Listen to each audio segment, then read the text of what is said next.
Looking for your daily fix of sports talk without having to pay for it? GSMC Sports Network is available on YouTube. Just search GSMC Sports Network. Get your fix of daily sports talk shows on YouTube, absolutely free. NFL, college football, NBA, MLB, MMA, UFC, fantasy football, and so much more. GSMC Sports Network has shows running all day long, with new sports shows starting every 2 hours. Just like on your favorite cable sports channel, except GSMC Sports Network is absolutely free. Just search GSMC Sports Network on YouTube to catch one of your new favorite shows, like the GSMC College Football Podcast, Chip Shot Football Podcast, Hoops and Heels Women's Sports Podcast, GSMC Basketball Podcast, and so many more. Check it out for yourself. GSMC Sports Network, now available on YouTube absolutely free. Search GSMC Sports Network on YouTube right now.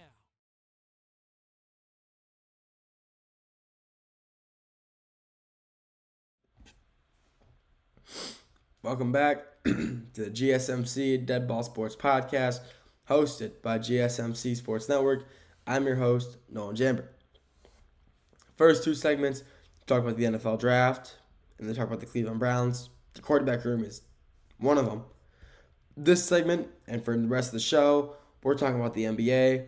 We'll recap the games from this weekend, or some of the games, preview the two games for the night, or the games for tonight, and then finally ended off talking about the Eastern Conference NBA playoffs. But we'll get us started by we'll recap some of the games from this weekend. There was a lot of good games in the NBA this weekend. You had the LA Clippers, Denver Nuggets, last second Aaron Gordon dunk. New York Knicks, Detroit Pistons, nail biter at the end. I mean, how that game ended was horrible for the Pistons. I mean, this weekend was just a really good weekend of basketball. A lot of great playoff games played, and a lot of not so good playoff games played. First thing I'll talk about though, OKC bouncing Memphis Grizzlies in 4. OKC was dominant the entire series. They were the better team on the court all 4 of those games. And even when Memphis had the lead, they just couldn't seem to hold on. Ja just said, I saw in a post earlier, he said, right now it'd be 2-2 because I had them figured out. He got hurt, so obviously, it didn't go. If it would be 2-2, I guess you could say, but he got hurt, so it ended up being 4-0. But John Morant saying he'd be 2-2 right now without him getting hurt. Would that be true? I really don't know. John Morant, he was playing really good that entire series. He was playing some pretty good basketball. He was being kind of the staple for that team, I guess. But he wasn't the best scorer, which is unfortunate. You got Scottie Pippen Jr. was probably the best scorer the last 2 games, even though they lost when they had those leads at halftime. In those last 2 games, Scottie Pippen Jr. was the best player on the court for the Grizzlies that game. And he's a great overall player, very young, a lot of potential with Scottie Pippen Jr. But if him being Memphis Grizzlies just aren't the best team. Yeah, they made the playoffs, they were a 10 seed, whatever.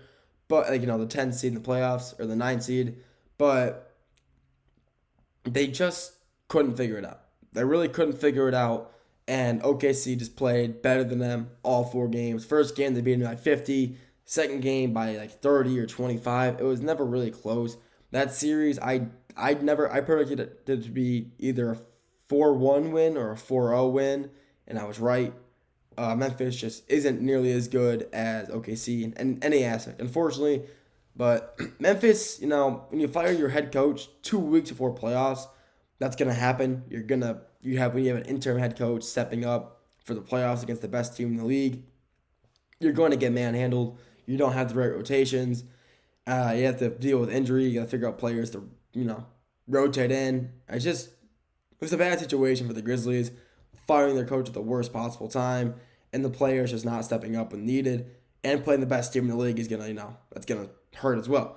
So, OKC moving on to the Western Conference semis. Who they'll end up playing? It's either gonna be the LA Clippers or Denver Nuggets. But let's talk about that now. LA versus Denver. This series is by far the best series in the playoffs right now. This is so evenly matched on both sides. Both teams are just perfect matchups for each other. And that game end on Saturday had to be honestly one of the best basketball games I've watched in a long time, in a very, very long time. That Denver Nuggets LA Clippers game for the fourth game in that series is one of the greatest games I think I've ever, one of the best games I've watched in my life. It was just so close the entire time. The ending of the game was, I mean, it was amazing. It was cinema. When you have Jokic hitting a step around, like fadeaway three off 1 foot, completely airballs it, and Aaron Gordon somehow predicts the ball perfectly in the air, jumps up, and just slams it down. I mean, that's just a perfect way to end the game for the Denver Nuggets. I mean, they were down, or it was a tie game, down 2-1 in the series. They lose that game. They're going back to Denver down 3-1. That's never good. It'd be horrible to go back down 3-1 to your own home court, but it would be good because they're going back to their home court. But still, being down 3-1 in the series is never easy to come back from. And Aaron Gordon just saved them. Aaron Gordon saved the Denver Nuggets that game, and honestly, maybe the rest of the series. But that the game itself was just phenomenal. It was close the entire time. Zubac versus Jokic is still proven to be the best overall one-on-one matchup in this postseason so far. They have matched up against each other so well the entire series, and it's just amazing to watch. Jamal Murray versus James Harden, great watch. Kawhi Leonard versus whoever's guarding him, whether it be Porter Jr., Aaron Gordon. I mean, Kawhi's just been hooping. I mean, it's a phenomenal series, and this series is still looking like it's going to go to 7, and I'm so ready for that. It's just like I said, the best series in basketball right now. I cannot, when they're playing, my full intention is on that game. Unless, actually, yeah, because no games overlap. So when that game is on, that is honestly one of the only games I really pay that close attention to, besides the Pistons. Because I'm a Pistons fan, so watching that Clippers game that intently is literally, it's like I'm watching a Pistons game with how close I'm watching, paying attention, following. So I mean, it's amazing. The series itself, like I said, is just absolutely phenomenal. There's no reason that this series does not go to 7. I just don't think it ends with a team winning in 6. I think it goes to 7, and that I hope so. It's a phenomenal series. And then we got the other series I want to talk about, Knicks versus Pistons. This hurts, man. Hurts to talk about. Pistons going back to New York down 3. I mean, the Pistons, they just couldn't. I mean, they should have won yesterday. They really should have. They were up 8 points with 5 minutes left, and then for some reason, Karl-Anthony Towns just wants to hit the greatest shots, the deepest threes you've ever seen. I'm not sure why he can shoot so well from so far out, but it's just annoying. And it doesn't help when JB Bickerstaff, head coach of the Pistons, calls a challenge 5 minutes into the game. That was just not a good play by him, not a very smart decision. And it's like he was kind of reminding me, because I saw Dan Campbell at that game. It reminds me of Dan Campbell going for a fake punt on the Lions own 10-yard line, and it's not succeeding. Like, he went for a very risky play. It didn't work out, and that cost the team the game. He should have never called that challenge. He could have called that challenge any other point in the game. It probably would have helped them. And he used that challenge, lost it for the game. It was just not the best decision. But that last play of the game, horrible. I mean, Cade gets the inbound pass, absolutely bricks the final shot. It wasn't even close. It was off the backboard, and just didn't go in. They somehow get the loose ball, get it back. Tim Hardaway lines up for a corner 3. He pump fakes. Josh Hart jumps up, and he draws contact.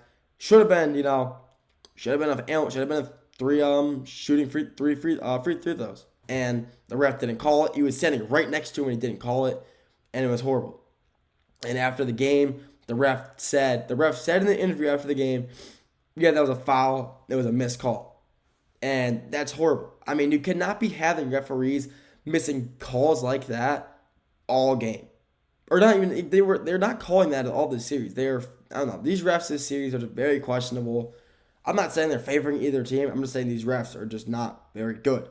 And I don't know, when you have a team like the Pistons, who, are so young, and they, I don't know. It's just insane because now they're going back to New York, down 3-1. If they win, they'll go back to Detroit. Hopefully to win that, they go to 7, but I just don't think it happens. I think they're down 3-1. I don't know. It's just, if they can stop Jalen Brunson, which they just can't seem to do, they will be fine.